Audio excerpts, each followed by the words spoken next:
Sunamorani Motinagar Amchaini Human Trafficking Eba Borok Bania Begadal Zakhoroksa Shikla no Romzakha Shirang Shalo Thangnai Shalkisha Shikango Agolini Shodor Police Habanogo Montrokra Professor Dr. Manik Shaha Human Trafficking no Kepengai Krak Yapri Nahanani Bagi Dagimani Haste Police no Bini Dagimong no Yatsagi no Shirang Shalo Agartala Rail Station GRP PS ni Police Sunamorani Human Trafficking Bay Gadal Zakhoroksa Shikla no Romei Karikha Romzagnai mung Ungkha Nazmul Hussain Umar Bishiji Chuku Shikango Romzagnai Bangladeshi Jerok Lam Sayate Haste Bishing Hafai Beka Borogna Shungfru Nazmul Hussain Nino Mung Kashai Fayo Bini Kami Ungkha Shonamura PS Bishing Khobzak Motinagar Kamini Gilamura Amsayo O Amsai Bangladesh Ari ni Bushu Tarbai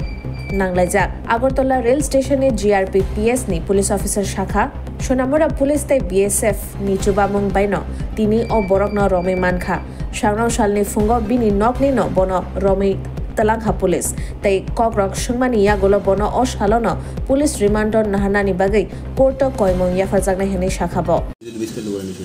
হ্যাঁ আজকে ভোরবেলা early morning আমরা একজন ভারতীয় নাগরিককে গ্রেফতার করা হয় এটা হলো আপনার মতিনগর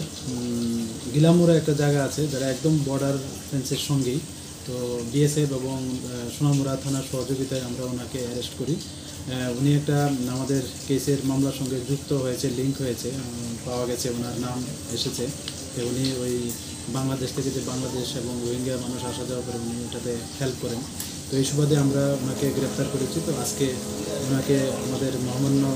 আদালতে প্রেরণ করছি পুলিশ রিমান্ডে চাচ্ছি আরও কি এরকম রয়েছে যারা মানে বাংলাদেশ থেকে মানুষ ভারতে আসার জন্য সাহায্য করছে এরকম এটা নিয়ে আমাদের তো বিভিন্ন কেস হচ্ছে এবং এগুলি আমরা পুঙ্খানুপুঙ্খ বিশ্লেষণ করছি তো যারাই ওর সঙ্গে যুক্ত আছে বা নাম আসছে আমরা এগুলি ভেরিফাই করছি এবং নিশ্চয়ই তাদের আইনের আওতায় এনে আমরা তাদেরকে উপযুক্ত মানে কেসে অ্যারেস্ট করে আমরা মহামান্য আদালতে প্রেরণ করি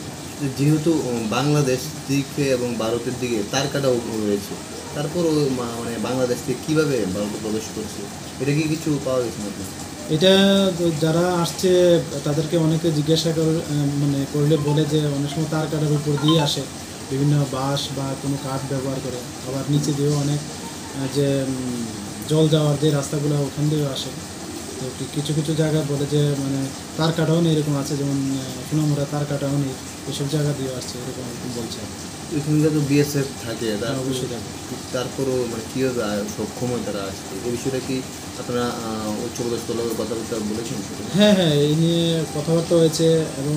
উচ্চ আধিকারিকরাও অনেক মিটিংও হচ্ছে তো এইসব বিষয়গুলো যারা